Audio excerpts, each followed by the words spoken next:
Mommy, if we eat today, will we starve tomorrow? Mia's voice was barely a whisper, but it hit Emma like a hand around her throat. The granola bar sat between them. One bar, 3 people, the last thing left in the glove compartment. Emma opened her mouth, closed it, because if she spoke right now, she was going to shatter, and she had promised herself she would never shatter in front of her daughters again. Then Mia asked the second question, the one that broke everything wide open. And if we go back, will Daddy hit you again? 20 feet away, a man stopped walking. He had heard everything. If this story already has your heart, hit that subscribe button right now and drop your city in the comments below. I want to see exactly how far this story travels. Now let's go back to the beginning, because you need to understand everything that happened before that bench, before that question, before the man who was about to change all of their lives forever. The morning had started the way most mornings started for Emma Winters lately, with the sound of her own breathing. Not peaceful breathing, not the kind of breathing that comes with a good night's sleep in warm sheets and the smell of coffee from the kitchen. No, this was the kind of breathing a person does when they are consciously reminding themselves that they are still alive, that they made it through another night, and that the 2 small bodies curled against her in the back seat of a 2009 Honda Civic were still breathing too. She counted their breaths before she counted anything else. Lily first, then Mia, then herself. It had become a ritual, a strange, desperate little ritual that no parenting book had ever prepared her for. But then again, no parenting book had ever prepared her for any of this. Emma sat up slowly, careful not to disturb the girls. Lily had her head tucked against Emma's ribs, her small fingers still gripping the hem of Emma's coat, like even in sleep she was afraid someone might take her mother away. Mia was curled at the other end of the back seat, her dark lashes fanned out against cheeks that were too pale, too thin, too young to carry the kind of exhaustion that lived in them. They were 6 years old. 6. Emma pressed the heel of her hand against her mouth and stared at the fogged-up window of the car. Outside, the city was just beginning to stir, garbage trucks rumbling, pigeons scattering, the distant bark of someone's dog. The park across the street looked different in the early morning, less like a place people came to enjoy, and more like a stage that hadn't been set yet. She reached into the glove compartment. Her hand found the granola bar immediately, because it was the only thing left in there. She'd been keeping it for the girls. She'd been keeping it for 2 days, telling herself, not yet, wait until they really need it, wait until they really needed it now. She turned it over in her hands, honey oat, the kind with a little drizzle of chocolate on top that Lily always licked off first, the kind that used to be a gas station afterthought, something Emma grabbed by the fistful without thinking about the price. $1.29.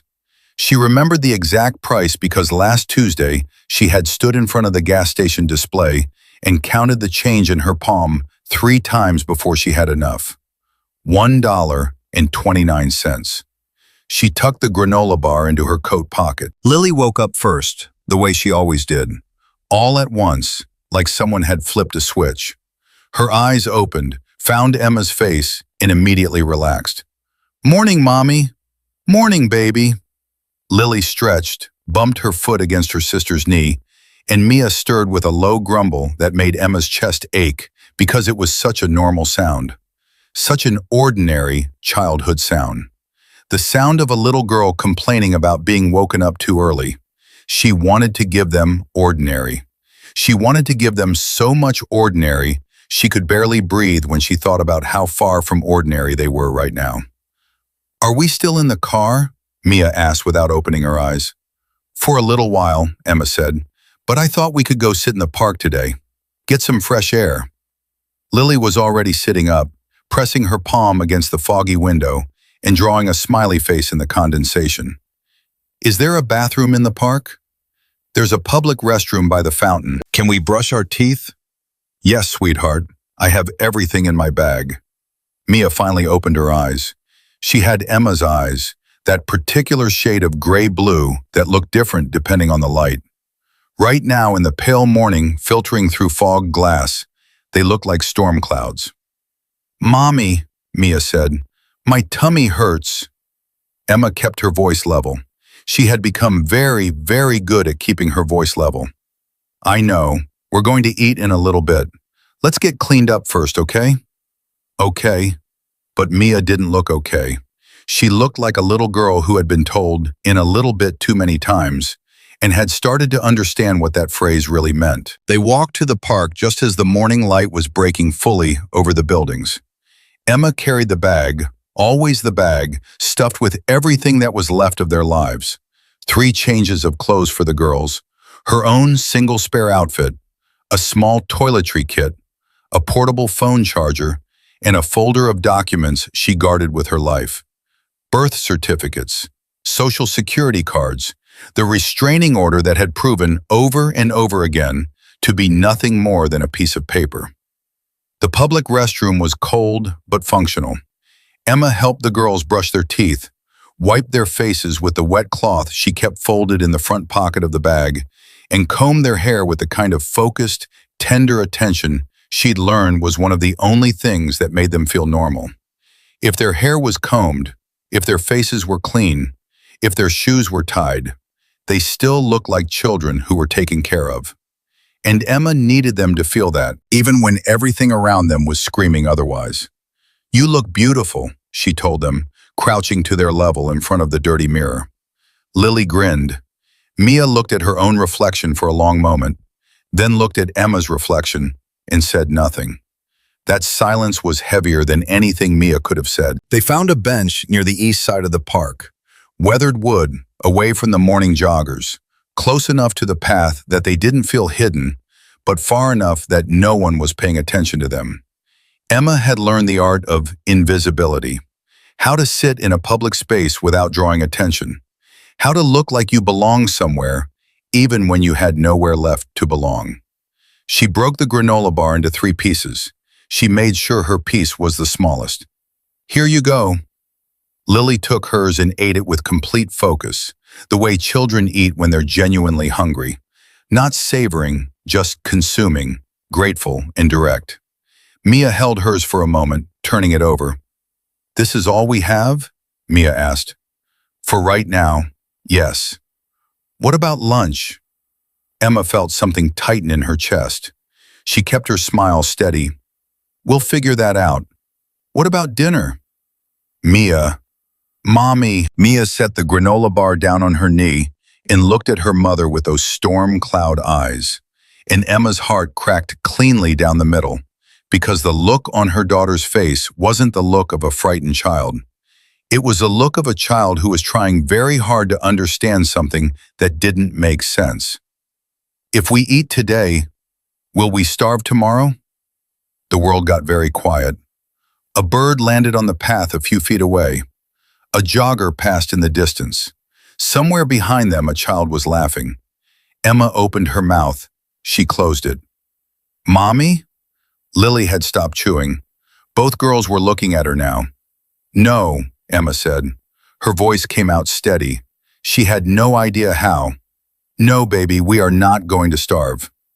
"How do you know?" Mia asked. "Because I'm your mom," Emma said, "and taking care of you is my whole job. And I have never once missed a day of work." Lily nodded, satisfied, and went back to her granola bar. Mia held Emma's gaze for 3 more seconds. 3 seconds that felt like a lifetime, and then very slowly, she picked up her piece of granola bar and took a bite. Emma turned away so they couldn't see her face.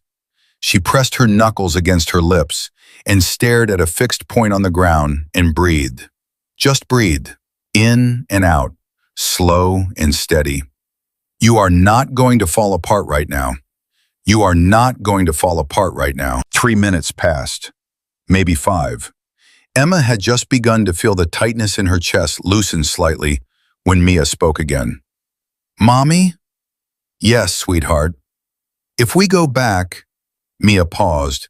She was picking at the edge of the bench with her thumbnail, not looking up. "If we go back to the house, will Daddy hit you again?"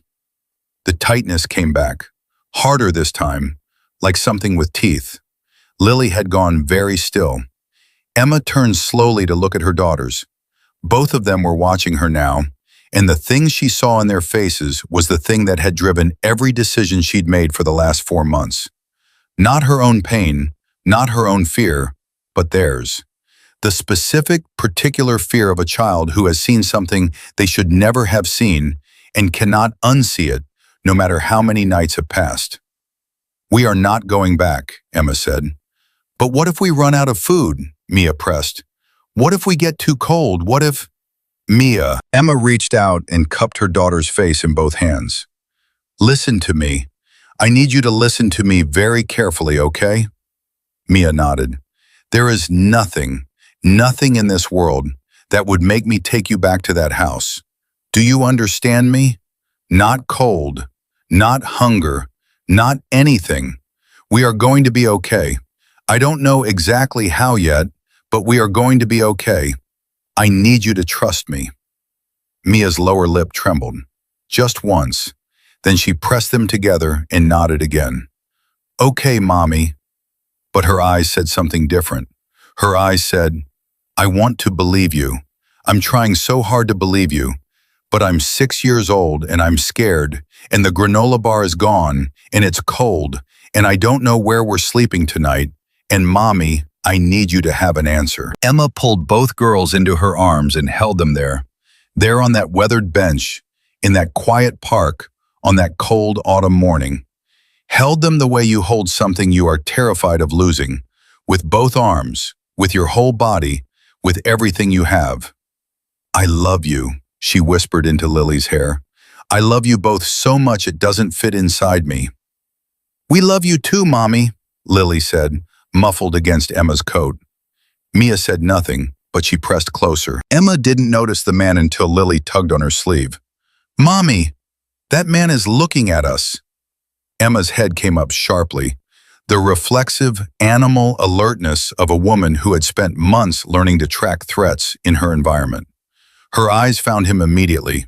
He was standing about 20 feet away on the main path that cut through the center of the park.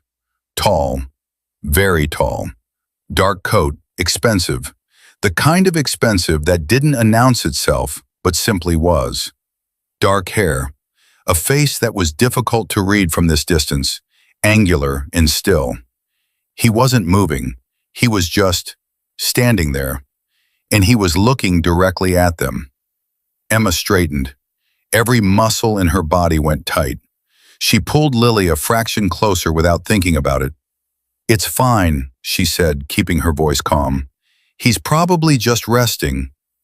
"He doesn't look like he's resting," Mia said. She was right. He didn't look like he was resting. He looked like a man who had been stopped dead in his tracks by something he hadn't expected to encounter. He looked like a man who had heard something. Emma's blood went cold. How long had he been standing there? How much had he heard? His name was Alexander Blackwood. Emma didn't know that yet. She didn't know anything about him except that he was large and still and looking at her children. And those 3 facts alone were enough to make her heart hammer in a way that had nothing to do with grief and everything to do with raw, primal protection. She stood up. "Girls, stay right here." "Mommy!" "Right here. Don't move." She took 2 steps toward him. Not toward him exactly, more like positioning herself between him and her daughters. And she made herself meet his eyes. She had learned that too. You don't look away. You don't give ground. He was younger than he'd seemed from a distance. Early 40s maybe. The kind of face that had been handsome and had since become something harder. His eyes were dark, not cruel, but not soft either. They were the eyes of a person who had seen too much and processed all of it somewhere private and internal, far from anyone else's view. He didn't step toward her. He didn't speak. He just looked at her. And then very briefly, he looked past her at Mia and Lily, who were watching the whole scene with the wide, watchful eyes of children who had learned very early that interactions between adults could turn into something dangerous very quickly. Something crossed his face, something Emma couldn't name. It wasn't pity. It wasn't hunger. It wasn't the particular look she had learned to dread from men who saw a woman alone and desperate and decided that meant she was available for their kind of help. It was something else. It looked almost like recognition. "I'm not a threat," he said. His voice was low, not soft. There was nothing soft about this man, but controlled, deliberate. He spoke the way people speak when they've spent years making sure their voice never does anything unintended. Emma said nothing. "I heard what your daughter asked," he said. "I wasn't trying to listen. I was walking past." "Then keep walking," Emma said. Something moved at the corner of his mouth. Not quite a smile. Acknowledgement, maybe. "I understand," he said. "You don't know me. You have no reason to trust me. And from where you're standing, a strange man approaching you and your daughters in a park is the last thing you need." "Then why are you still standing there?" He looked at her for a long moment. "Because I don't know how to walk away from a question like that." Emma's jaw tightened. "My daughter asked me a question, not you." "I know. So it's none of your business." "I know that too." "Then, my mother used to take me to a park," he said. "When things got bad at home, she'd put me on the swings and she'd sit on a bench just like that one. And she'd smile at me, this huge, completely fake smile that I was supposed to believe. And behind that smile, she was doing the same math you're doing right now. How many days until the money runs out? What she was going to tell me when it did." Emma stared at him. "She never found a good answer either," he said quietly. "I just thought you should know that." Silence settled between them like something physical. Mia had climbed off the bench. Emma hadn't noticed, and now her daughter was standing right at her hip, looking up at the man with that direct, fearless appraisal that 6-year-olds are capable of when their curiosity overrides their caution. "Did your mommy find help?" Mia asked. The man looked down at her. A beat passed. "Eventually," he said. "It took a long time." "We need help now," Mia said, not asking, stating, with the flat, brutal honesty of a child who has moved past the point of pretending. "Mia," Emma started. "Well, we do." Emma closed her eyes for 1 second. Just one.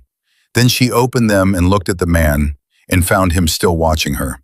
And whatever he had seen in that 1 second she'd allowed herself to shut her eyes, it seemed to have decided something in him. "I want to help you," he said. "You don't know us." "I know enough." "You heard 30 seconds of a conversation."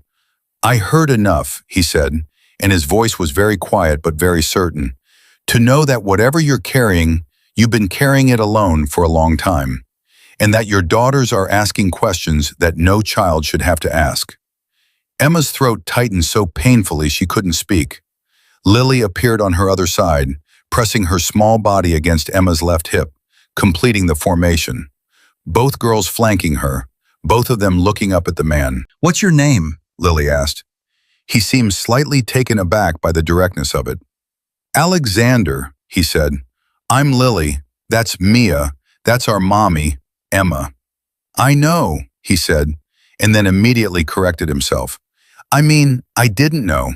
Until just now." Emma looked at him very hard. Something about the way he'd said those 2 words, "I know," the micro-correction that followed, the brief flash of something that might have been discomfort crossing that carefully controlled face. Something about all of that sent a cold, crawling feeling up her spine that she couldn't entirely explain. Who was this man? Why was he really still standing here? And why did he look at her daughters the way you look at something that matters? She didn't have answers. She had 2 hungry daughters in an empty glove compartment and a restraining order that had already proven itself to be exactly as useful as the paper it was printed on. She had nothing, except this man standing 20 feet away on a cold morning, watching her with dark eyes that held something she hadn't seen directed at her in 4 years. Not desire, not pity, not danger. Intention. "I have to get my daughters warm," Emma said finally. Her voice came out steadier than she felt. "I have things I need to take care of today." "I understand," Alexander said, "So if you'll excuse us, there's a diner 2 blocks north," he said. "Henderson's. They open at 7. It's warm, the food is good, and no one will bother you there." Emma didn't move. "I'm not asking to join you," he added quickly. "I just—" Something shifted in his expression, the controlled surface of it cracking slightly. "I just wanted you to know it was there." She held his gaze for a long moment. Then she looked down at Mia, who was pressing her hand against her stomach again, that small, unconscious gesture, and at Lily, whose lips were turning slightly blue at the corners from the cold. She looked back at the man. "2 blocks north," she said. "Yes. Henderson's." "Yes." She bent down and took her daughter's hands. "Come on, girls." They started walking. She didn't look back. But she heard him, very quietly, barely audible, directed at no one, or perhaps at himself, say something in a voice she almost convinced herself she hadn't heard. "I'll make sure you get a table." Emma walked faster. Her heart was beating very strangely, and somewhere in the back of her mind, beneath the exhaustion and the fear and the perpetual grinding mathematics of survival, one single thought had begun to surface. Quiet, unbidden, and entirely unwelcome.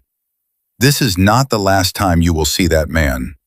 She didn't know how she knew. She just knew. Henderson's was exactly 2 blocks north, exactly where he said it would be, and that fact alone made Emma walk through the door with her jaw tight and her eyes scanning every corner of the room before she let her daughter step fully inside. She hated that she'd come here. She hated that she'd listened. She hated, most of all, that the moment the warm air hit her face and she smelled coffee and bacon and something sweet, pancakes, maybe, her eyes burned and her knees went soft, and she had to grab the door frame for half a second and pretend she was just catching her balance. "It smells so good," Lily breathed. "Can we get pancakes?" Mia asked immediately. Emma steered them to a booth in the back corner. Always the back corner, always with a clear line to the exit, always where she could see the door, and sat them down across from her. A waitress materialized almost instantly, a woman in her 50s with a gray bun and reading glasses pushed up on her forehead, carrying 2 laminated menus that she set in front of the girls with a warm, entirely unpracticed smile. "Coffee?" she asked Emma. "Please," Emma said, "and for the little ones, we've got hot chocolate this morning if they want." Lily grabbed Mia's arm. Mia grabbed Lily's arm. They looked at Emma with identical expressions of barely contained desperation. "That would be wonderful," Emma said. "Thank you." The waitress walked away. Emma opened the menu and looked at the prices and did the math in her head in under 3 seconds. She had $47 and some change left in the inside zipper pocket of the bag. That was everything. That was the entire sum total of what stood between her family and nothing. She could afford 1 meal, maybe 2 if she was careful. She looked at her daughters and said, "Order whatever you want." Mia looked at her sharply, like she'd heard something in Emma's voice that contradicted the words. Mia always heard things like that. She was the one who noticed. "Are you sure?" Mia asked. "I'm sure. Get the pancakes." They both got the pancakes. Emma ordered coffee and dry toast and told the waitress she wasn't very hungry, which was the most profoundly false sentence she had uttered in recent memory. And when the food came and she watched her daughters eat, really eat, with both hands and enormous focus, syrup on Lily's chin, Mia making small, involuntary sounds of pleasure, Emma felt something she hadn't felt in so long she almost didn't recognize it. She felt like a mother. Not a fugitive, not a statistic, not a woman running out of time and options and road. For exactly 11 minutes, she felt like just a mother watching her daughters eat pancakes. And then the door opened, and Alexander Blackwood walked in. Emma went rigid. She had known, some part of her had known, but knowing a thing and seeing it are entirely different. And seeing him walk through that door, not surprised, not looking around, moving directly toward the counter with the ease of a man who had been here many times before, sent a current of something electric and cold straight through her chest. He hadn't followed her. He'd already been here. He said 2 words to the woman behind the counter, who nodded once and immediately reached for the phone. He didn't look toward Emma's booth. He ordered something. Coffee, black, just the cup. And he sat on a stool at the far end of the counter with his back 3/4 to the room. "That's the man from the park," Lily said. "I know," Emma said quietly. "He came here too." "I see that. Is that a bad thing?" Mia asked. Emma watched him wrap both hands around the coffee cup.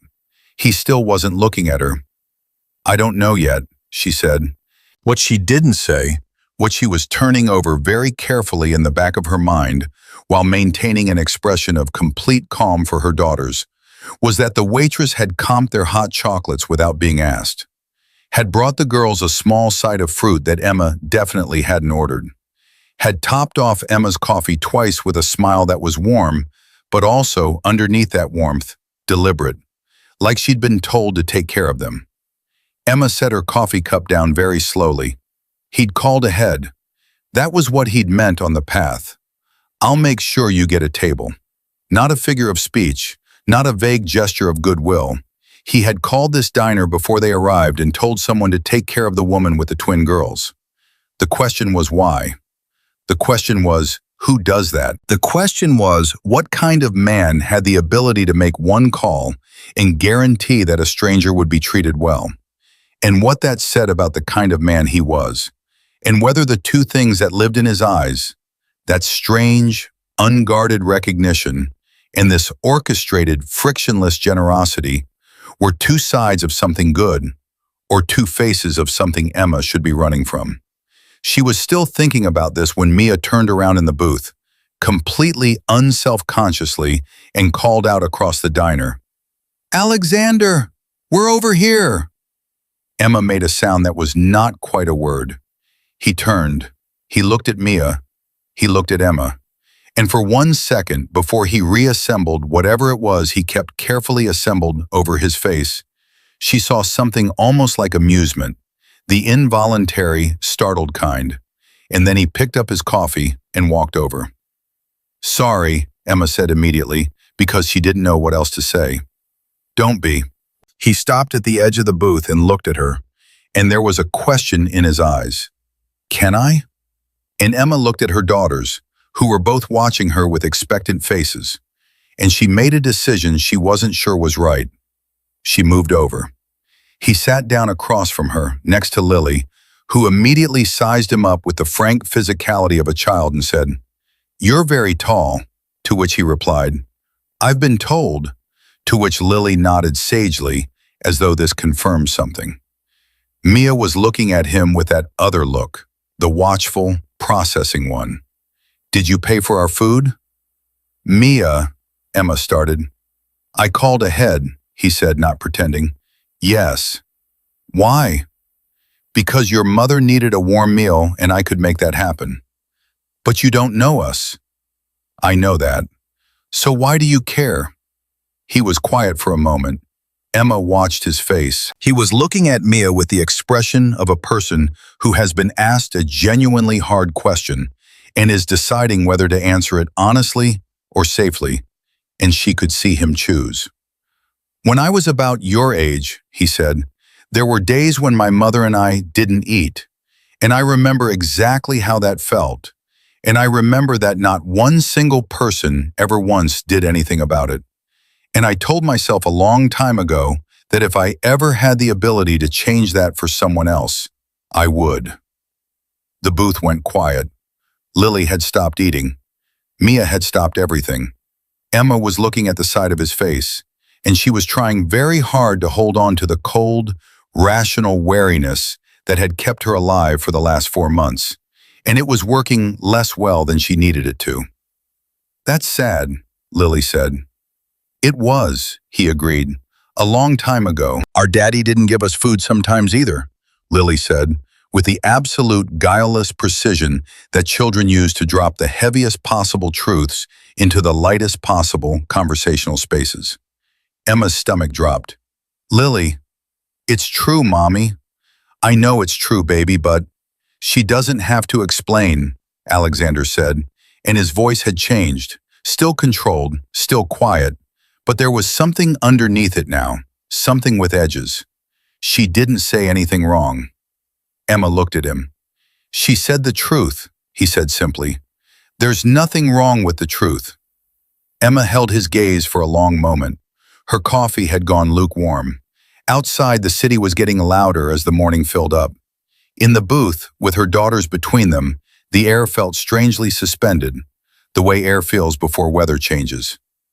"Who are you?" Emma asked. Not hostile, not afraid, just direct, because she was past the point of dancing around the thing she needed to know. "Not your name. I have your name. I mean, who are you? What do you do? Why are you in this park on a Tuesday morning calling diners ahead for strangers?" He looked at her steadily. "That's 3 questions. Pick one." Something shifted in his expression, a decision being made. "I run a business," he said. "Several, actually. I come to this park sometimes in the morning because it's one of the only places in this city where no one needs anything from me before 9 a.m. "What kind of business?" "The complicated kind." "That's not an answer." "No," he said, "it's not." The silence that followed was not comfortable. It had weight and texture, and the specific quality of a silence that forms when someone is deciding how much of the truth to give and in what order. Emma was aware, acutely, physically aware, that she was sitting in a diner booth with her 2 daughters and a man who had just admitted that his answer to her direct question was deliberately incomplete. She was aware that this should be enough. This should be the part where she thanked him for breakfast and picked up her bag and walked her daughters back out into the cold and never thought about Alexander Blackwood again. She knew all of this. She stayed where she was. "My husband," she said, and felt both girls go still, "has people who look for us, not official people, his own people. I've had to move 3 times in 4 months because somehow every shelter we went to, every service agency, every church, within 2 weeks someone would show up asking questions about a woman with twins, and every time we ran." Alexander said nothing. He was listening with his whole body, that quality of attention that some people have, that complete, unhurried focus. "I'm telling you this," Emma said, "because you helped us this morning, and I think you're a decent person, and I want you to understand that whatever you're considering doing, helping us, offering us something, it comes with complications, dangerous complications, and I won't be responsible for pulling someone else into that." "I appreciate that," he said. "I'm not looking for appreciation. I'm looking for you to understand what I'm telling you." "I understand." "Do you?" He met her eyes. "Your husband sends people to find you. Not police, because if he used police, you'd know about it. And a restraining order would mean more than it apparently does. So he uses private resources, which means he has money or connections or both. And he's not done looking."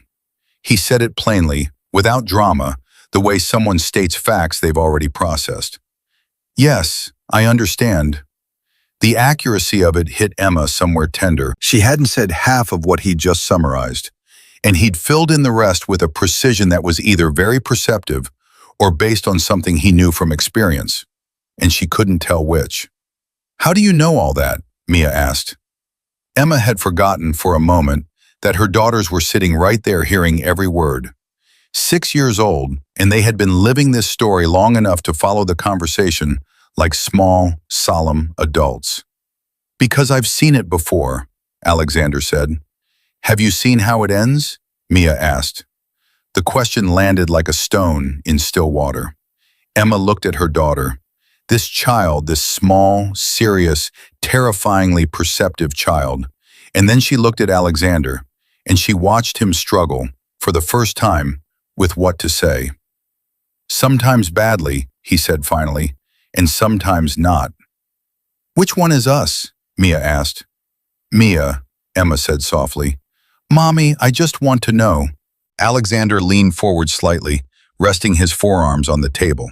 He looked at Mia directly, the way adults rarely bother to look at children. Eye level, full attention, complete respect. "I don't know yet," he said, "but I know that your mother got you out. That's the hardest part. And I know that she's sitting here right now trying to figure out the next step instead of giving up. That matters more than most people think." Mia considered this. "Are you going to help us figure out the next step?" "If your mother will let me." Both girls turned to look at Emma. Emma felt the weight of 3 sets of eyes and approximately 400 pounds of emotional pressure, and she pressed her palms flat on the table and thought about everything she knew and everything she didn't know, and everything she had lost by trusting the wrong person once before. "I need to know something," she said. "Ask the people who work for my husband, if they found out someone was helping us, what would happen to that person?" Alexander held her gaze. "Nothing." "How can you be sure?" "Because I know the kind of men your husband hires," he said, "and I know that they would take one look at who they were dealing with and make a different decision." The way he said it sent a cold, clear note through the warm diner air. Not threatening, not boastful, just factual, in the way that certain realities are simply factual. Emma stared at him. "What kind of man are you, Alexander?" He didn't answer right away. He wrapped both hands around his coffee cup and looked at it for a long moment. And when he looked up, his eyes were unguarded in a way they hadn't been before. Raw and honest and carrying something old. "The kind," he said quietly, "who spent 20 years becoming exactly the thing that frightened my mother most, and who has spent the last several years trying to decide what to do about that." The diner noise continued around them. Cups clinking, voices murmuring, the bell over the door, normal morning sounds. And in the middle of all of it, Emma sat completely still, understanding something she hadn't expected to understand about the man across from her. He wasn't offering to save them out of goodness. He was offering to save them out of debt. Not to them, to someone else. To a woman on a park bench a long time ago who had held a fake smile in place while doing terrible mathematics. "Your mother," Emma said. "She died when I was 19, he said, "before I had enough to make it stop." The words were simple. The weight behind them was not. Lily, who had been silently finishing her pancakes with enormous focus, set down her fork. She reached across the table and put her small hand on top of Alexander Blackwood's hand. He looked at her. She looked back. "I'm sorry about your mommy," she said. And Emma watched something happen to a man who she had already suspected was not accustomed to being unguarded in public. Watched the muscles of his jaw tighten. Watched him blink once, deliberate and slow. Watched him look at this child's hand on top of his, like it was something he wasn't sure was real. "Thank you," he said. His voice was different. "That's very kind." "We can be your friends," Lily offered, "if you want. We don't have very many friends right now either." Mia looked at her sister, then at Alexander, then at her mother with those storm cloud eyes. "Mommy," she said, "I think we should let him help." Emma looked at her daughter for a long time. She thought about the car, about $47 and some change, about the fact that the restraining order was a piece of paper, and that last week someone had been parked outside the church shelter for 6 hours before Emma had noticed and grabbed the girls and left through the back.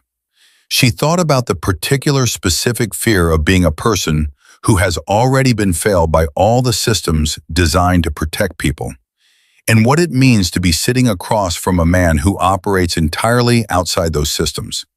She thought about her daughter's questions in the cold park. If we eat today, will we starve tomorrow? If we go back, will Daddy hit you again? She looked at Alexander. I have conditions, she said. He nodded immediately. Name them. My daughters and I make every decision together. Nothing happens to us or around us that I don't know about and approve of first. And the moment I feel like something isn't right, The moment I feel like we're in a different kind of danger instead of a lesser one, we leave. No questions, no complications, no attempt to stop us. Agreed. I mean it. I know you do, he said. That's why I agreed. Emma nodded once, short and sharp. Then tell me what you're offering. He straightened slightly. A place to stay, secure, in a building I own, with security I trust. Food, basic necessities, stability. Time, for you to figure out your next step without doing it from the backseat of a car. What do you want in return?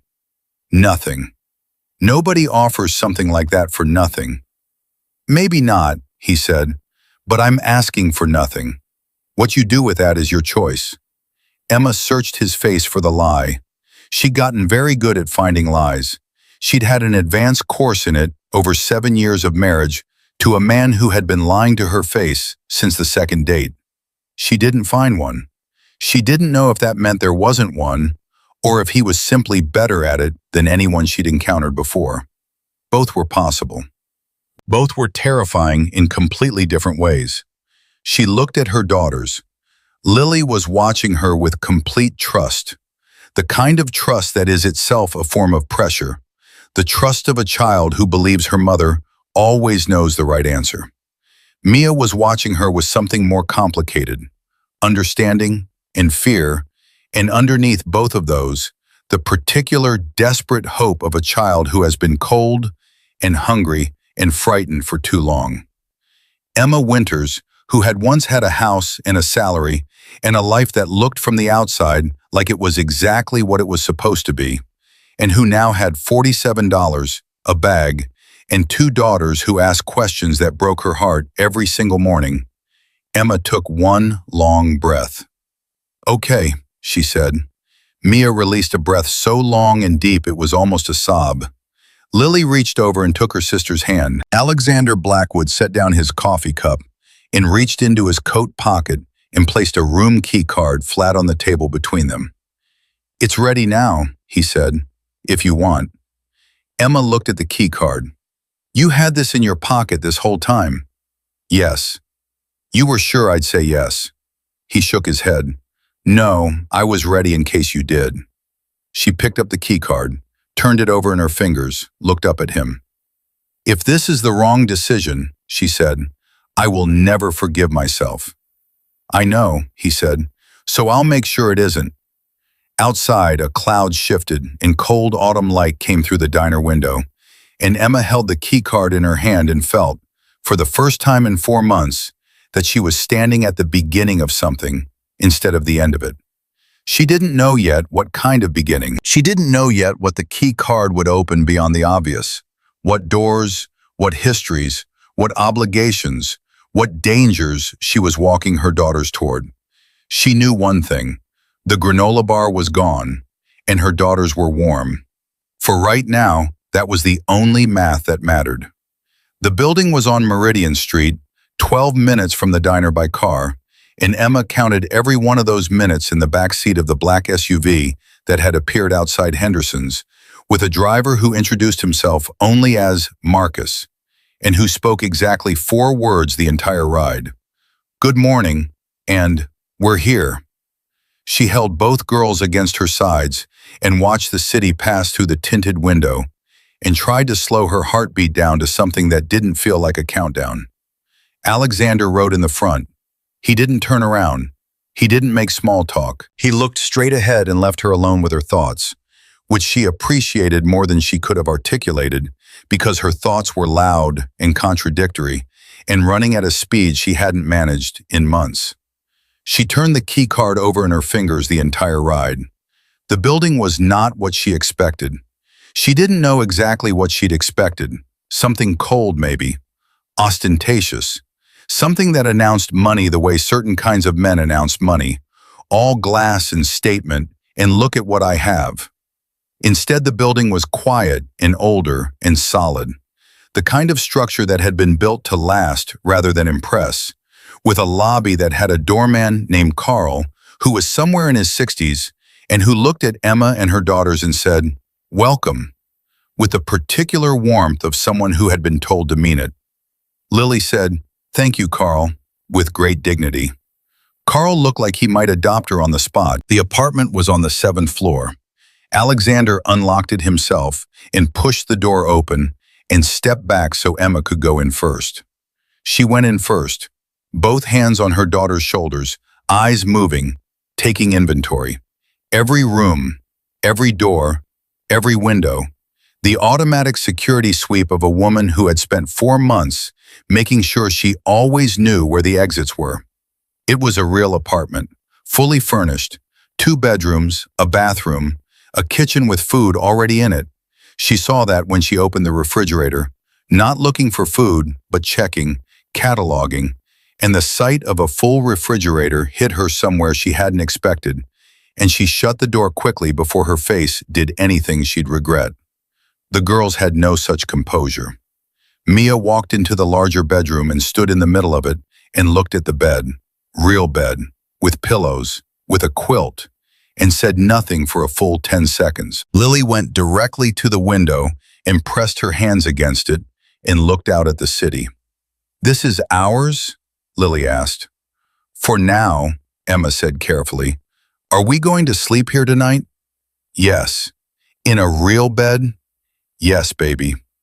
Lily turned from the window and looked at Emma with an expression that was trying very hard to be normal and was not quite succeeding.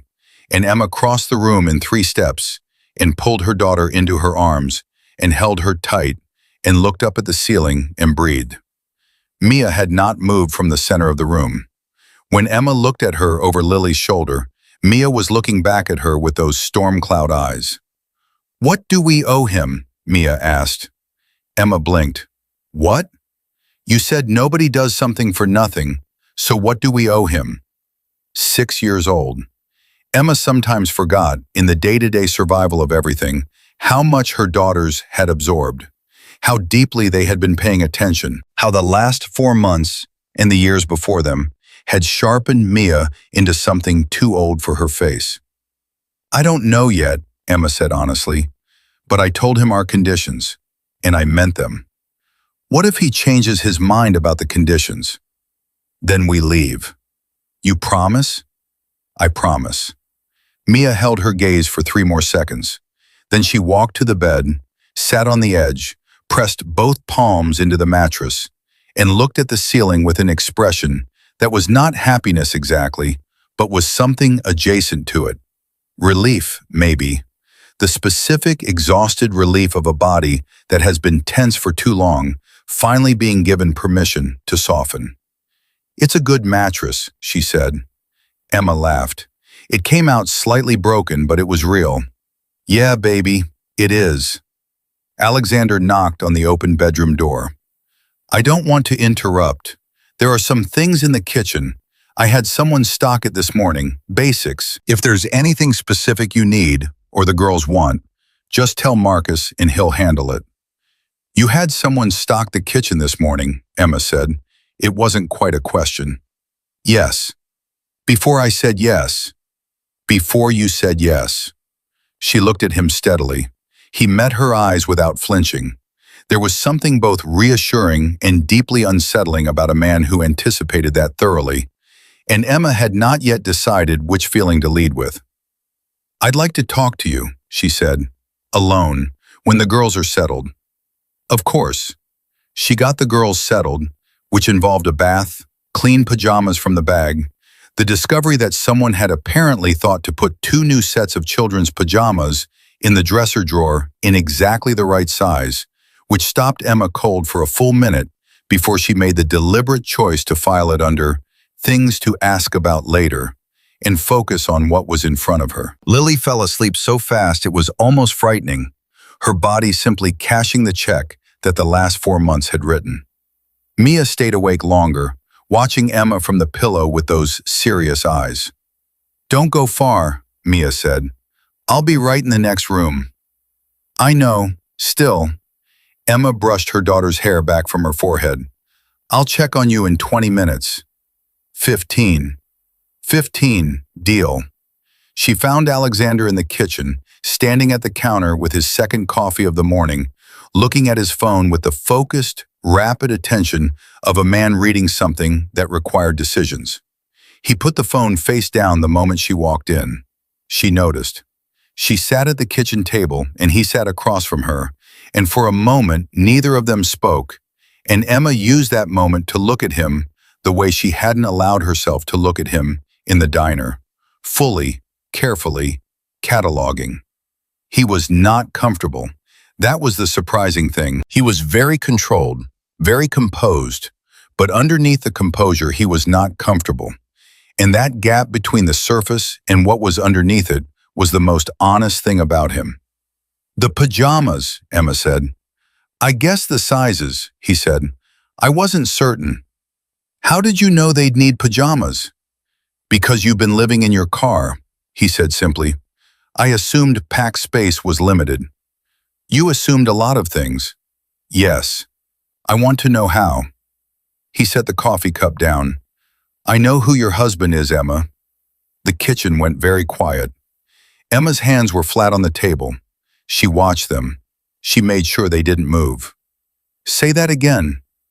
"Daniel Winters, real estate, significant private connections, some of them to people who operate in the same general world I operate in. Word travels." He said it without drama, without apology.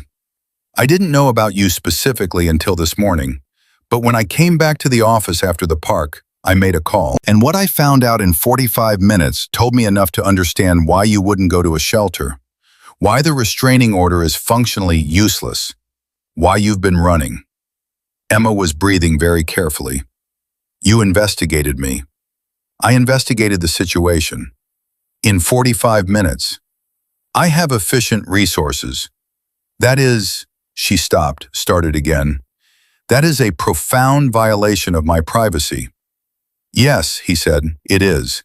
And I'm telling you I did it because you told me the condition was that nothing happens around you that you don't know about. So I'm telling you." The bluntness of it caught her off guard.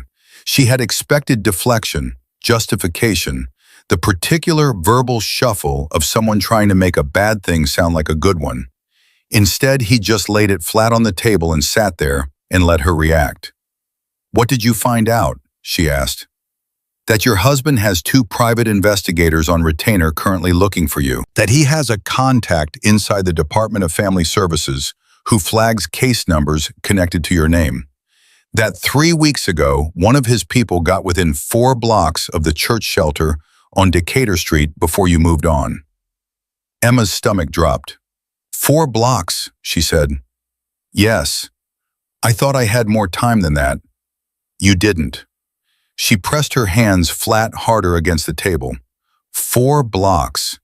She had been operating on the assumption of a wider margin. She had been wrong. The specific terror of that, of how wrong she'd been, of how close it had been, moved through her body like cold water. "Why is he still looking?" she asked, even though she knew. "He got what he wanted. We're gone. Why can't he just—" "Control," Alexander said. "Men like him don't stop because the threat is gone. They stop when they've reestablished control over the narrative.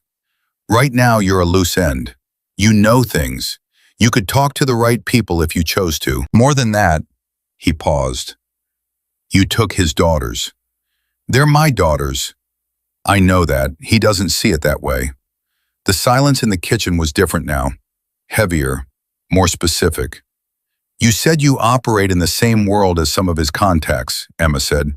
"What world is that?" He looked at her. "The one where the official rules don't always apply." "Are you dangerous?" "Yes," he said, "to certain people." "Are you dangerous to me?" "No." "Are you dangerous to my daughters?" "Never." She looked at him for a long time. The word never had come out different from the other answers. Faster, harder, with something underneath it that sounded like the kind of conviction a person builds out of something personal and unresolvable. "Tell me about your mother," Emma said. He didn't look away. He also didn't answer immediately. He picked up the coffee cup, then set it back down without drinking. "Why?" "Because I need to understand who you are and the facts aren't enough. I need to understand what made you." A long pause, something working behind his eyes. Her name was Catherine, he said finally. She married the wrong man when she was 22 years old, and she spent 15 years trying to protect me from that decision. She worked 2 jobs. She moved us 4 times. She had a restraining order that was also just a piece of paper. He said the last sentence with a flatness that carried 20 years of something behind it. She died of a heart attack when I was 19. The doctors said stress. I knew what they meant. And after that? After that, I spent about 5 years being very angry in ways that weren't productive. And then I found people who gave that anger a direction, and I became what I am. He looked at her directly. I'm not going to pretend to you that what I am is good. I've done things that don't belong in the same room as words like good, but I have a line. I've always had a line, and women and children are on one side of it. Emma absorbed this. The people my husband uses, you said they'd take one look at you and make a different decision. Yes. Because they know you. Yes. And they're afraid of you. He didn't answer, which was an answer. Emma sat with this information and turned it over and felt the particular vertigo of a situation that was genuinely complex, not simply good or bad, not safely categorized, but real and multidimensional in the way that actual survival situations always are. She had run from one dangerous man. She was now sitting in a kitchen with another one. The difference was that this one had put pajamas in a dresser drawer and remembered the price of a granola bar. And she was aware that those were not nothing, but she was also aware that they were not everything. I have a question, she said, and I need an honest answer. Ask, if I stayed here, if my daughters and I accepted your help and stayed in this apartment and built something that looked like stability, are you prepared for what that means? Because Daniel doesn't give up. And the moment he finds us, the moment his people trace us here, this becomes your problem too. Your name gets attached to this. Your resources, your reputation, whatever you've built, it becomes a target. Alexander didn't hesitate. Let him come, he said. I'm serious. So am I. You can't just, it's not that simple. You can't just say, let him come and have that be a plan. Emma, he said her name the way he said most things. Quiet, direct, certain. I have been waiting for something worth protecting for a very long time. I don't say that to be dramatic. I say it because it's true, and because you deserve to know that I am not going to look up one morning and decide this is too complicated. That's not who I am. Emma's throat tightened. You just met us. I know. You can't possibly. I know that too, he said. But I heard your daughter ask if you'd starve tomorrow. And I thought about my mother on a park bench. And some things are just decided. She pressed her fingers against her eyes for a moment. Just a moment. Then she dropped her hands and looked at him. You're either the best thing that's happened to us in 4 years, or you're something I should be running from. I know, he said for the 3rd time. I'm asking you to take a chance on the first option. Before she could respond, her phone, the prepaid one she'd bought 6 weeks ago, buzzed on the table between them.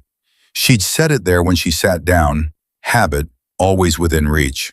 She looked at the screen. Unknown number. 3 words in the text message. I found you. The air went out of the room. Emma's hand went to the phone. Her heart was slamming. Her mind ran the math in 2 seconds flat. The car was parked 3 blocks from the diner. She'd left it there. If someone had run the plates, if someone had been watching the diner, if the 4 blocks from 3 weeks ago had never actually been 4 blocks at all, but had been much closer, and she'd just never known. Emma. Alexander's voice was low and sharp. He had seen her face. His hand came across the table, not touching her, just close. Show me. She turned the phone toward him. He read it. His expression didn't change, but something in him changed. She felt it more than saw it, a shift in the quality of the air around him, the way very still water changes when something moves beneath the surface. He picked up his own phone. He made a call. 2 seconds. Marcus, lock down the building. Now. Yes. He hung up, made another call. It's me. I need a trace on a number. He read out the unknown number from Emma's phone. 20 minutes, call me back. Hung up again. He looked at Emma. We have time, he said. This is a warning shot, not an arrival. He wants you scared. He wants you to run. If he knew exactly where you were, his people would already be here and you wouldn't get a text. You don't know that. I know his type. You keep saying that because it's true. His voice was very steady. He is trying to flush you out. The worst thing you can do right now is move. Movement creates trail. You stay here. You stay calm. And you let me handle this. Emma stared at him. Let you handle this? You want me to sit here while? Yes. My daughters are in the next room. I know. That's why I'm asking you to trust me and not move. I don't. She stopped. Her hands were shaking.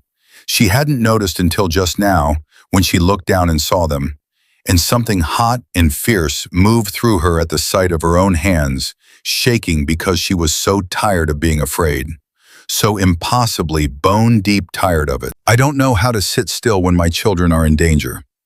You sat still in that park, he said. You sat still in that diner. You have been sitting still under enormous pressure for 4 months. You know exactly how. She looked at him. The difference is, he said, this time you're not sitting still alone. The phone in his hand buzzed. He answered it, listened for 15 seconds, said nothing, hung up. Emma watched his face. The number, he said, it traces to a burner purchased in this city 6 days ago. 6 days. He's been here for 6 days. Emma felt the floor tilt slightly. 6 days. She had been in this city for 8 days. He had arrived 2 days after her. The margin she'd thought was weeks had been days. The margin she'd thought was days had been hours. He's close, she said. Yes. How close? Alexander looked at her with that dark, steady gaze. Close enough that we're not waiting until tomorrow to deal with this. What does that mean? He stood up from the table. He was already reaching for his coat. It means I need you to stay in this apartment, keep the girls calm, and not open the door for anyone who isn't Marcus. Can you do that? Where are you going? To have a conversation. With who? He looked at her from the doorway, and in his eyes was something she hadn't seen in them before. Not the quiet recognition, not the controlled gravity, not even the raw honesty of the kitchen table. This was something older and colder and entirely without apology. With the people your husband sent, he said. What kind of conversation? The kind, he said, where I do the talking. He walked out. The door closed behind him. Emma sat at the kitchen table with her shaking hands and her buzzing phone and the particular silence of an apartment where 2 small girls were sleeping in a real bed for the first time in 4 months. And she understood, with total clarity, that she had stepped into a story that was no longer just about survival. It was about something else now. She just didn't know yet whether that something else was salvation or a different kind of danger. And the terrifying truth was that at this particular moment, with $47 in a burner phone and a man she'd known for 4 hours walking out to protect her children, she wasn't sure she cared. She got up from the table and went to check on her daughters. They were both still sleeping. Lily had one arm thrown over her head. Mia had her knees pulled to her chest. Their faces were completely still, completely peaceful. Emma leaned against the doorframe and watched them breathe and made herself a promise. The same promise she made every night, in the car, counting breaths. Whatever was coming, whoever Alexander Blackwood turned out to be, whatever walked through the next hours, whatever Daniel sent toward them with 6 days of local knowledge and a burner phone and God knows what else, she was not going to let it reach this room. Not these faces, not these breaths, not ever. He was gone for 2 hours and 40 minutes. Emma knew the exact time because she counted every minute of it, sitting at the kitchen table with her back to the wall and her eyes on the door, and Marcus posted in the hallway outside like a human deadbolt. She'd checked on the girls 4 times. She'd made coffee she didn't drink. She'd looked at her phone 17 times, and the screen had stayed dark after that first message, which was either good news or the kind of quiet that happens right before something loud. At the 2-hour mark, she knocked on the front door from the inside, and Marcus cracked it open and looked at her. "Is he okay?" she asked. "He'll be back," Marcus said. "That's not what I asked." "It's what I've got," Marcus said, not unkindly, and closed the door again. She went back to the table. At 2 hours and 40 minutes, she heard the elevator. She heard footsteps. She heard Marcus's voice, low, 1 syllable, and then the door opened and Alexander walked in. He was intact. That was the first thing she assessed. Full body scan, the way she'd learned to assess everything. No visible damage. Coat still on, both hands accounted for. He moved the same way he'd moved before, controlled and deliberate, and the only thing different was something in his eyes. The particular flatness that settles over a person's face when they've just done something that required them to go somewhere cold inside themselves, and they haven't fully come back yet. Emma stood up. "What happened?" He took off his coat, hung it, turned to face her. "They won't be a problem." That's not an answer. It's the answer that matters. Alexander. She said his name the way he'd said hers earlier. Flat, direct, a signal that the deflection wasn't going to work. "I need to know what happened. I need to know what you did. Because my daughters are in the next room, and whatever you just did, whatever that means, the consequences of it live in this apartment with us." He looked at her for a long moment. Then he sat down at the table, not across from her this time, but at the corner, closer, and he ran one hand through his hair and said, "I found 2 men, both hired 3 weeks ago by a private security firm your husband uses. They've been rotating surveillance on this neighborhood since Tuesday because someone tracked your car to a parking structure on 5th. Emma's stomach dropped. "They had my car. They had your car. They were waiting for movement." He looked at her. "You were 2 days away from being found." 2 days. She absorbed that, let it move through her, kept her face steady. "What did you do with them?"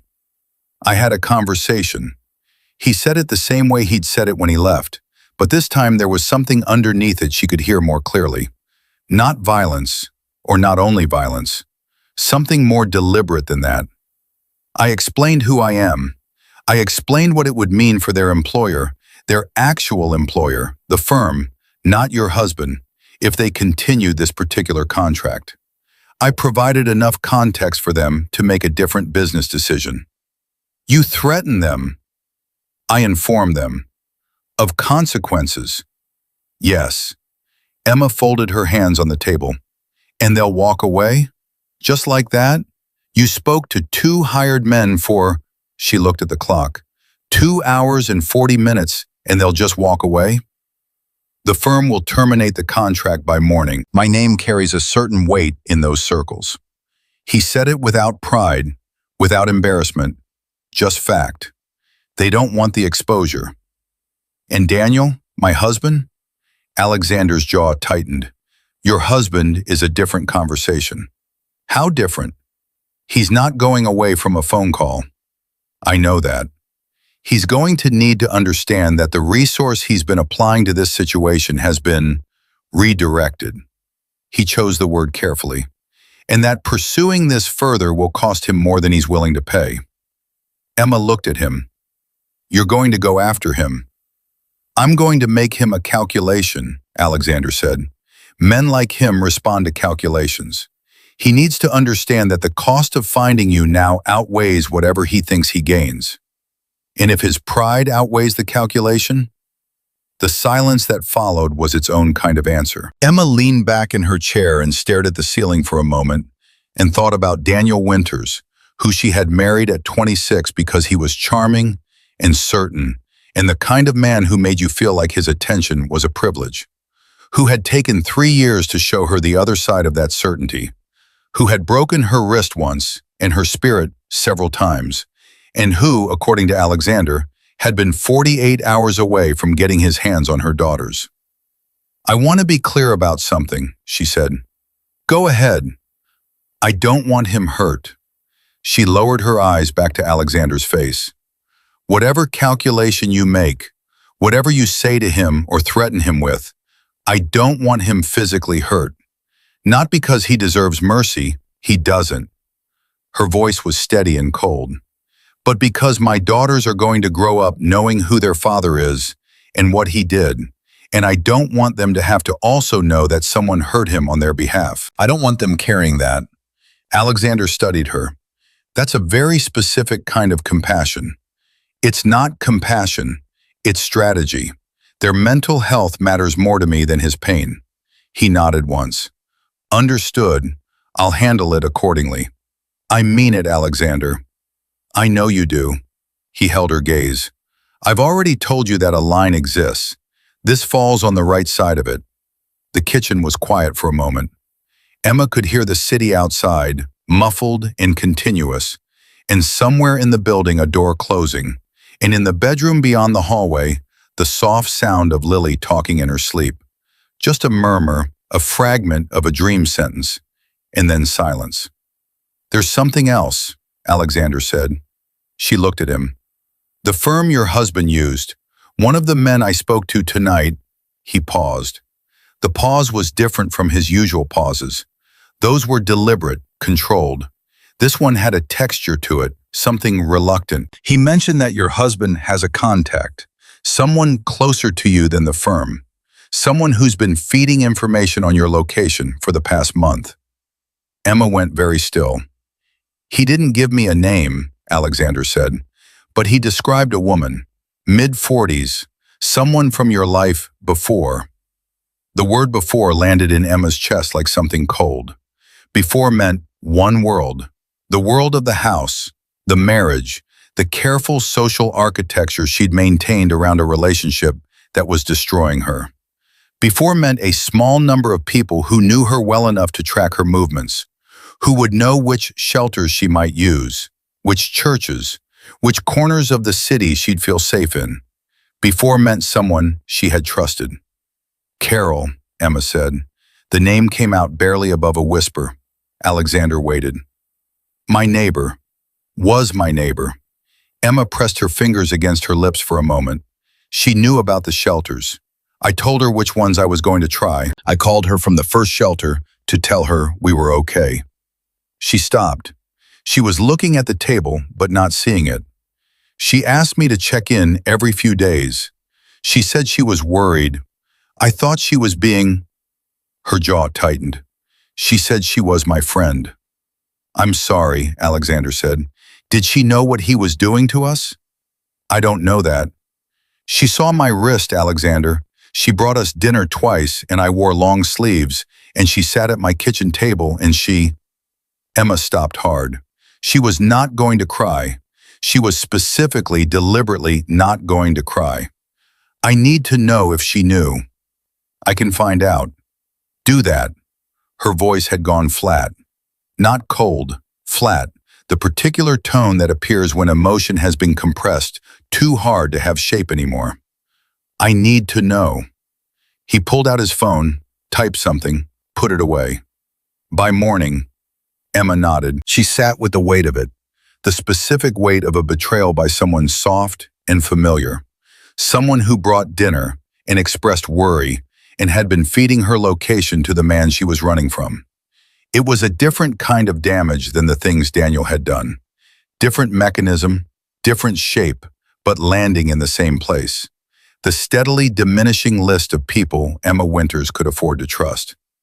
"Can I ask you something?" she said. "Yes." "The people in your world, the ones who know your name and make different decisions because of it." She looked at him directly. "What did you do to earn that?" He was quiet for a moment, not evasive, thinking, choosing the honest version rather than the available versions. "I started with nothing," he said. "After my mother died, I had nothing, and I was angry, and I met a man who offered me a way to convert that anger into something useful. To him." A brief pause. His name was Vincent Caruso. He ran the Northeastern Distribution Network for... He stopped, looked at her, made a decision. He ran a significant criminal enterprise. I worked for him for 6 years. I learned everything. And then when he retired, which in my world means something specific, I took what I'd built inside his structure and I separated it from the parts that I couldn't defend. What parts couldn't you defend? Drugs, trafficking, anything that moves through people as a commodity. He said it flatly. I won't touch it. I never touched it, even inside Caruso's operation. That was my condition from day one, and he respected it because I was useful enough to warrant conditions. So what do you do? Security, private contracts, some financial work that exists in gray areas, real estate that sometimes involves negotiations the official parties would prefer not to conduct officially. He looked at her steadily. I'm not asking you to approve of it. I'm asking you to understand that I know what I am, and I chose what I do, and I chose what I don't do. And that line has never moved. Emma absorbed this. It was not comfortable information. It was not the profile of a man she would have chosen in any other version of her life to put her daughters near. And simultaneously, it was the most honest accounting of self she'd heard from another adult in years. And she was experienced enough with dishonesty to recognize the real thing when it sat across a kitchen table and looked her in the eye without flinching. My daughters can't know the details, she said. What you do, the specifics. Agreed. They've already absorbed too much. They're already too old for their age. I won't add to that. I understand. And if anything you're involved in ever comes close to them, it won't. You can't promise, Emma. He leaned forward slightly, both forearms on the table. The same posture he'd used with Mia in the diner. Eye level, full attention. I have operated in this city for 11 years without a single civilian casualty. Not because I was lucky, because I am methodical, and I maintain separations that don't fail. Your daughters will not see any part of what I do. I give you my word. She looked at him for a long time. The overhead light in the kitchen was harsh and unflattering, and she could see every line of his face. The tiredness under the control, the thing in his jaw that was not quite grief and not quite guilt, but lived in the same neighborhood as both. Why does this matter to you so much? She asked. Not the explanation you've given me, the real reason. Because those explanations make sense, and I believe them, and there's still not enough to explain why a man walks into a park and hears a child ask a question, and 2 hours later has locked down a building and handled security threats and stocked a refrigerator and... She gestured vaguely at the apartment around them. This. He was quiet for so long she thought he wasn't going to answer. Then he said, the last thing my mother said to me was that she was sorry she couldn't give me better. Those were the exact words. She was in the hospital, and she was so tired, and she looked at me and said, I'm sorry I couldn't give you better. His voice was entirely level. His eyes were not. She had spent 15 years giving me everything she had, running herself into the ground, protecting me from a man who thought he owned her. And her last conscious thought was that it wasn't enough. Emma didn't move. I couldn't tell her she was wrong, he said, because at 19 I didn't know yet. I didn't know how to say the right thing. I just sat there and held her hand, and I watched her close her eyes. And I have spent 23 years since that night trying to figure out how to answer her. The kitchen was absolutely silent. Your daughter asked if you'd starve tomorrow, he said, and I stood on that path and I heard your voice when you answered her. That voice. I know that voice. I have been hearing that voice in my head since I was 8 years old. He looked straight at Emma. I can't answer my mother anymore, but I can answer you. Emma's throat was so tight she couldn't speak for a moment. She pressed both hands flat on the table and looked at the ceiling and breathed and did not let herself cry. And when she trusted herself enough, she looked back at him. That's the most painful thing anyone has ever said to me, she said. I know. I'm sorry. Don't be. She shook her head. Don't be sorry, it's... She stopped. Started again. It's real. It's the realest thing you've said, and that matters more than whether it's painful. He nodded. She looked at him. Tell me about the next steps. For Daniel, what does the conversation with him look like?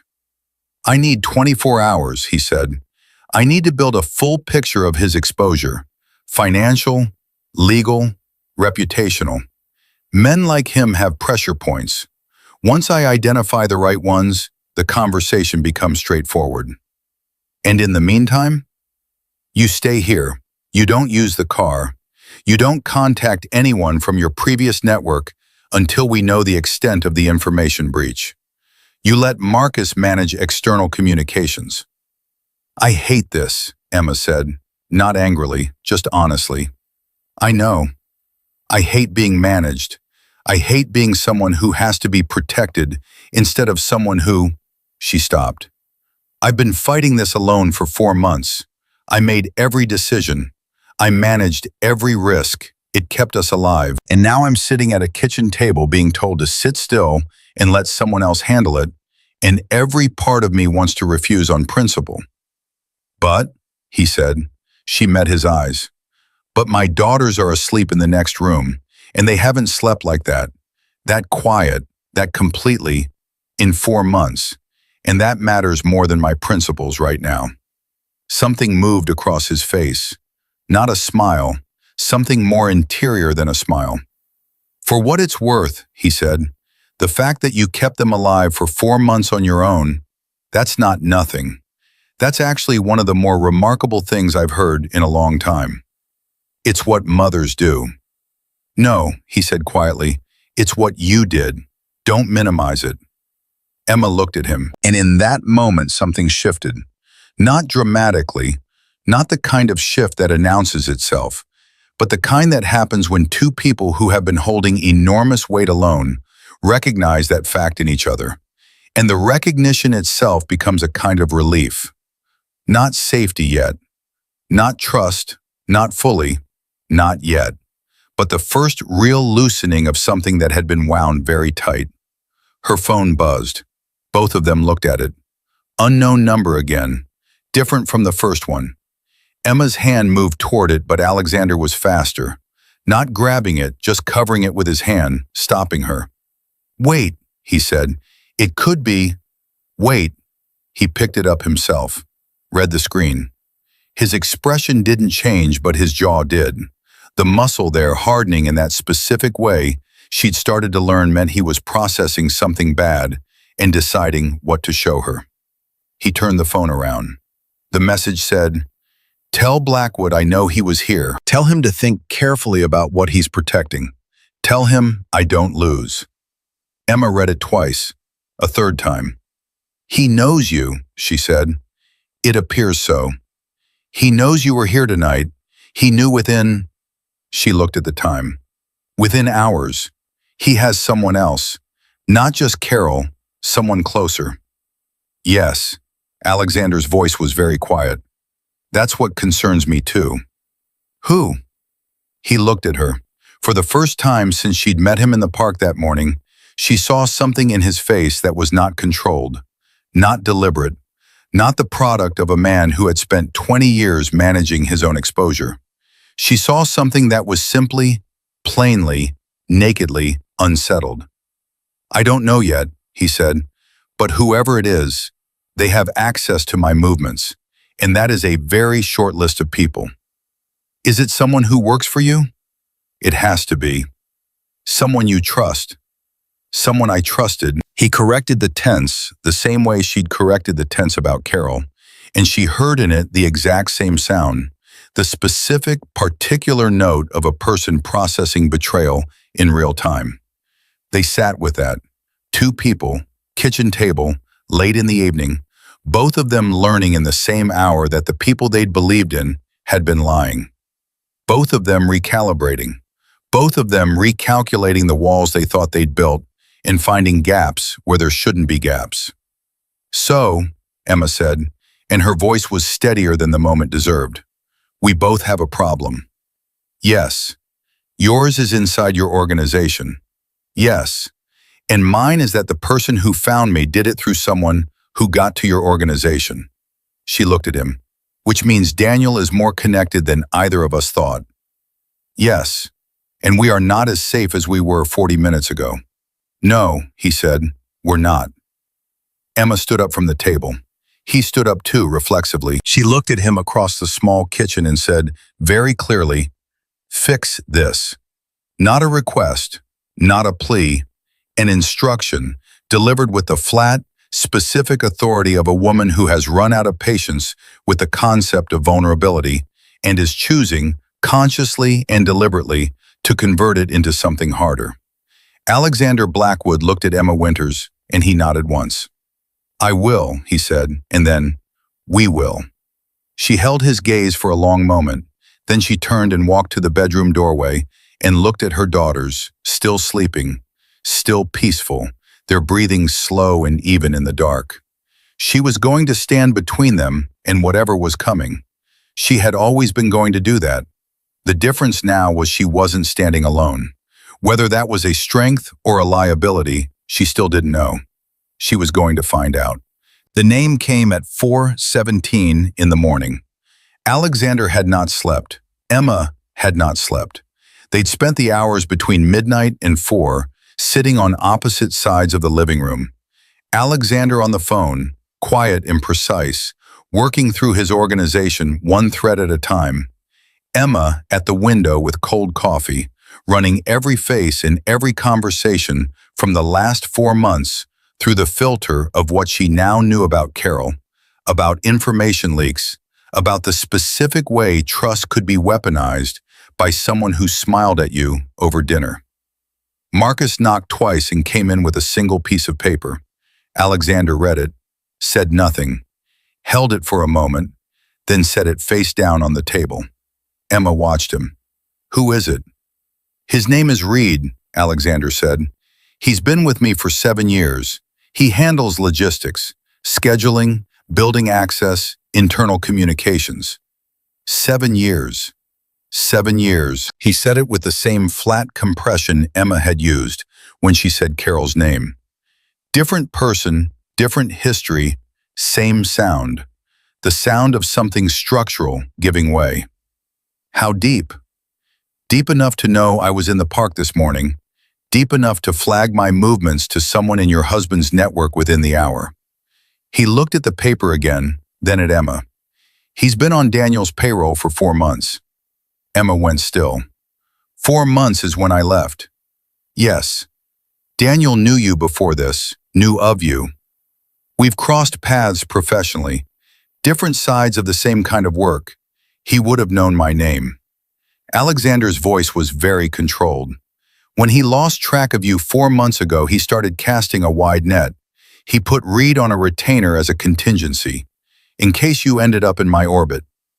He didn't know I'd end up in your orbit. No, but he covered the possibility. He paused. Your husband is thorough. I know, Emma said. I know exactly how thorough he is. She stood up from the window. What are you going to do about Reed? Reed has already been removed from the building. My people picked him up an hour ago. He looked at her steadily. He's being managed. Is he okay? Alexander blinked. The question had clearly not been the one he expected. He's unharmed. He'll stay that way. Good. She said it simply. No performance in it. Now what? Now Daniel has no eyes inside this building. No surveillance outside. No active contract with the firm. He stood up. And in approximately 4 hours, I have a meeting. With Daniel. With Daniel. Emma crossed her arms. I want to be there. Emma, don't. Her voice was sharp. Don't manage me on this. He is my husband.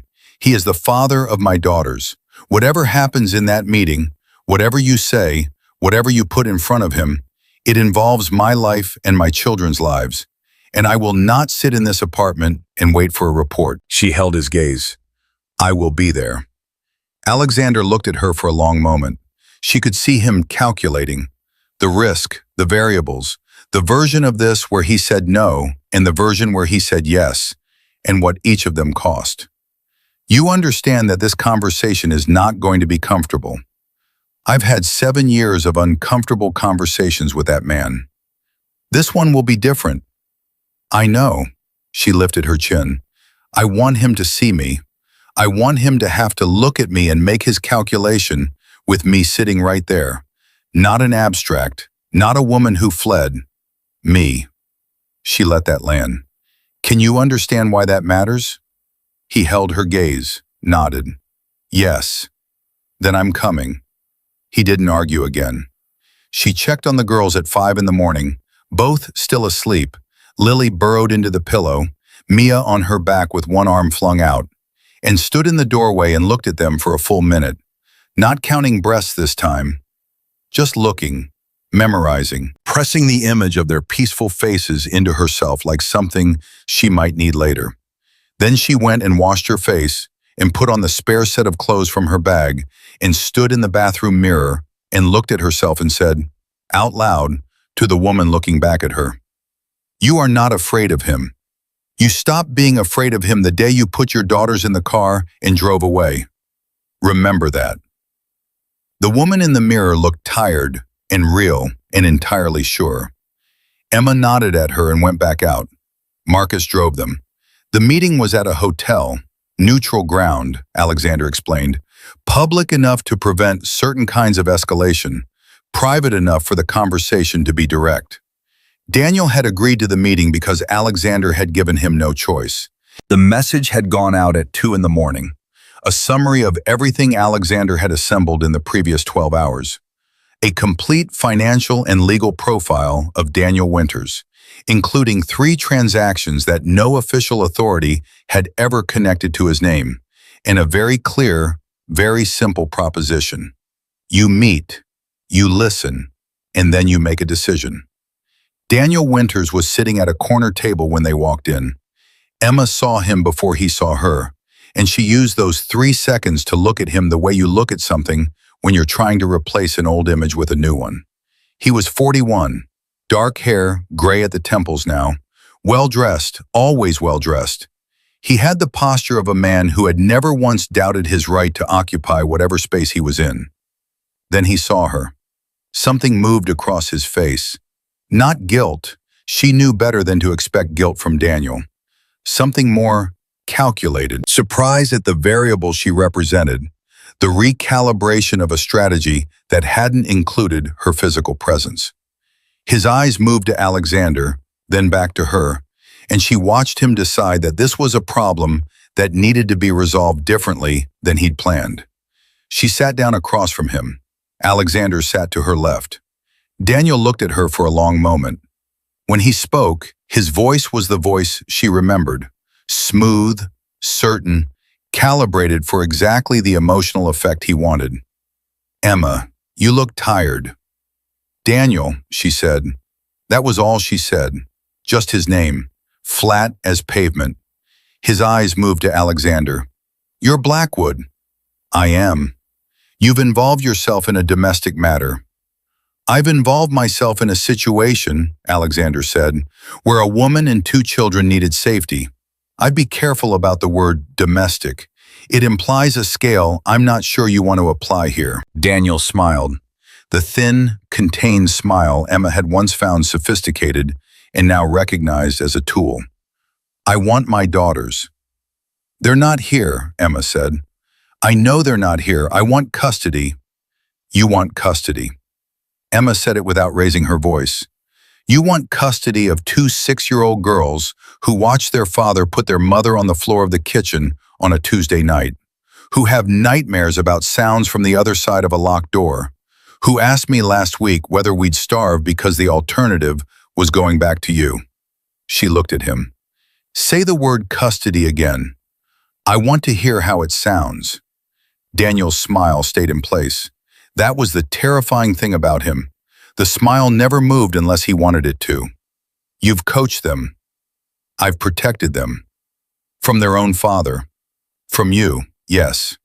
He leaned back in his chair and switched targets, looking at Alexander. "I know what you are. I know what you do. I know that whatever you think you're building here, whatever image of yourself as some kind of protector, it won't hold. The moment this woman becomes inconvenient to you, the moment your world requires something she isn't willing to accept, she leaves. And you know what? She should. He glanced at Emma. You want her to trust a man who's built everything he has on violence and coercion? You think that ends better than what she had? Emma looked at Daniel, then she looked at Alexander, and she said clearly and directly, what I had was a man who put his hand around my throat and told me I was lucky he loved me. Whatever Alexander is, whatever the details of his life are, he has not once in the 19 hours I have known him made me feel like a possession. That's a higher bar than you cleared in 7 years. Something finally moved in Daniel's face. The smile didn't drop, but something behind it shifted.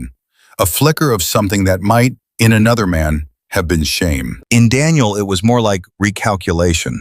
The recognition that the variable in front of him was not the frightened woman he'd been hunting for 4 months. She wasn't frightened anymore. He could see that, and she could see him seeing it. And for one moment, suspended between them, was the pure weight of what 7 years had cost and what the last 4 months had built, and the permanent, irreversible distance between who she had been when she married him and who was sitting across from him right now. Alexander placed a folder on the table. Daniel looked at it. Financial records, Alexander said. 3 accounts, one in Delaware, one offshore, one through a real estate holding company I suspect your attorney has never seen the full picture of. He said it without drama. The IRS would find them interesting. More relevantly, the 3 individuals on the receiving end of those accounts would find exposure considerably more uncomfortable than you would. They are not patient men. Daniel's jaw tightened. You're threatening me. I'm showing you a calculation, Alexander said. You pursue this. You pursue Emma and the girls. You spend your resources. You deploy your contacts. You push. And I open this folder to the right people. What comes back at you doesn't come back from me.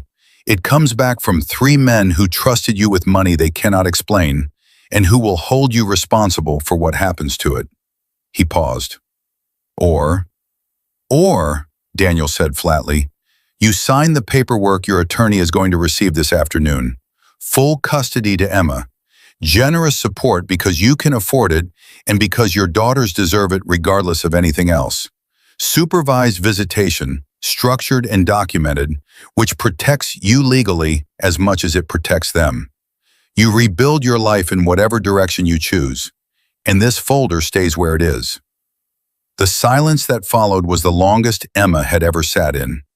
She watched Daniel think. She knew his face well enough to read the process. The anger first, hot and immediate and completely internal, because he was disciplined enough never to let it show fully.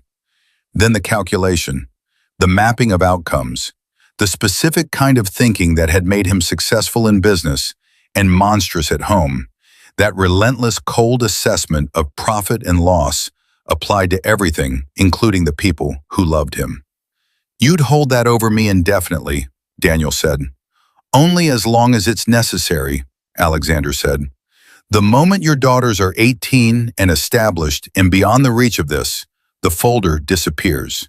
You have my word. Your word. Daniel said it with deliberate contempt. My word, Alexander repeated, which, in the world we both operate in, means considerably more than a contract. You know that. Another silence. Emma sat still. She was not afraid. She was something else. Present. Fully. Completely present in a way she hadn't been in years. Every nerve alive and clear, watching the man who had taken so much from her sit across a table and do the math on whether he could afford to keep taking. Daniel looked at her. You really trust him, he said, not mocking, genuinely trying to understand it. I trust what I've seen, Emma said.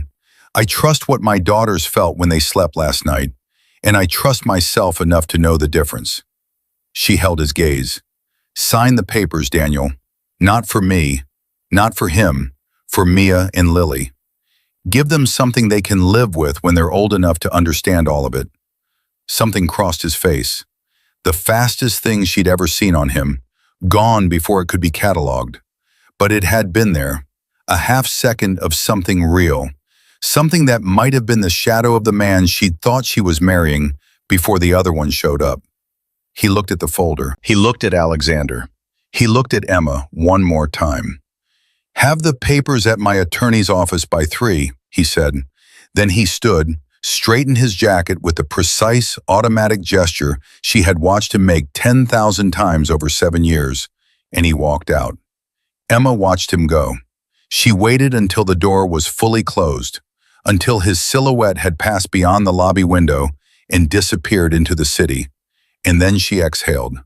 Long, slow, complete, the kind of breath you take when you have been holding something for so long that releasing it feels structural, like a wall coming down. "It's not over," she said. "No," Alexander agreed, "but it's different. He'll find ways to make it difficult." "Yes, and we'll handle them." "We." She noticed the word. She didn't correct it. She sat there for another moment in the quiet of the hotel corner, in the particular stillness that follows the end of something enormous. And she thought about a park bench and a granola bar and a little girl's question hanging in the cold autumn air. She thought about $47 in a car that smelled like stale coffee and the sound of her daughter's breathing being the first thing she counted every morning. She thought about what it had cost to get to this table. "I need to get back to my daughters," she said. "Marcus is outside." She stood, picked up her bag, and then she stopped and looked at Alexander Blackwood, this man who had walked toward a park bench when every instinct of self-preservation should have told him to walk past it. And she said the things she'd been carrying since the diner, since the kitchen, since the folder on the table. "I don't know what this is," she said. "What we are, what comes next. I'm not ready to know yet." "I know," he said, "but I want you to know that I see you. Not the version you manage, the real one. The man who couldn't answer his mother and has been trying to answer her ever since." She held his gaze. "I see that, and it's not nothing." He was very still. "Thank you," he said. She nodded once, picked up her bag, started walking, and she walked back to the car, into the building, into the 7th floor, into the bedroom where Mia and Lily were just beginning to wake up, their voices tangled together in the soft, half-coherent conversation of children emerging from deep sleep. And she pushed the door open and they both looked up and saw her, and Lily said, "Mommy," and Mia said, "You were gone." And she went to them and sat on the edge of the bed between them and put her arms around both of them and held them. "I'm here," she said. "Did something happen?" Mia asked. Emma looked at her daughter, those storm cloud eyes, fully awake now, reading her the way Mia always read her. "Something ended," Emma said, "and something started." Mia thought about this. "Is it good?" Emma looked at Lily, who had her face pressed against Emma's arm and was not asking questions because Lily was a person who trusted first and asked second. She looked at the window where morning light was coming through again, real light, full and unhurried. She thought about the paperwork going to an attorney's office by 3 o'clock. She thought about a folder on a table and a man walking out a door and the specific, unrepeatable sound of her own exhale in a quiet hotel corner. She thought about what it meant to stop running, not because the danger was fully gone.